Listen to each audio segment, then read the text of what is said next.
Football, cricket আমাদের আবেগের স্থান।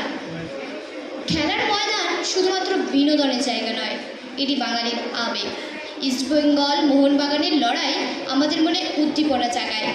আবার ফুটবল খেলার মাঠে বাঙালি গোষ্ঠীপালকে আমরা চীনের প্রাচীর বলে থাকি।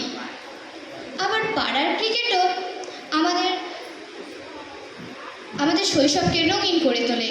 শুধু তাই নয়, হাডুডু, গোল্লাছুট, গুলি খেলার মতো গ্রামীণ খেলাগুলি আমাদের সংস্কৃতির একটি অবিচ্ছেদ্য অংশ। বাংলার নারী ক্রিকেটারের সাফল্যের কথাও অবশ্যই ভোলা যায় না। ঝুলন গোস্বামী, রিচা ঘোষের মতো নামগুলো তো বাংলার গর্ব, আমাদের বাঙালিদের গর্ব। সময়ের সাথে সাথে আমরা নতুন খেলাও শিখেছি, যেমন টাইকোয়ান্ডো। এটি কেবল একটি খেলা নয়, আত্মরক্ষার মন্ত্র এবং আমাদের সুশৃঙ্খল করার একটি স্থান। আমি নিজেও একজন টাইকোয়ান্ডো প্লেয়ার। আন্তর্জাতিক পর্যায়ে 3য় পদক জয় করেছি। এই অভিজ্ঞতা আমায় অনেক কিছু শিখিয়েছে। শৃঙ্খলার গুরুত্ব, ঐক্য, হার না মানা মনোভাব। এই প্রসঙ্গে আমি বলতে চাই আমাদের হেড স্যার শ্রী আশুতোষ সরকার মহাশয়ের কথা। তার অবদানের কথা না বললেই নয়।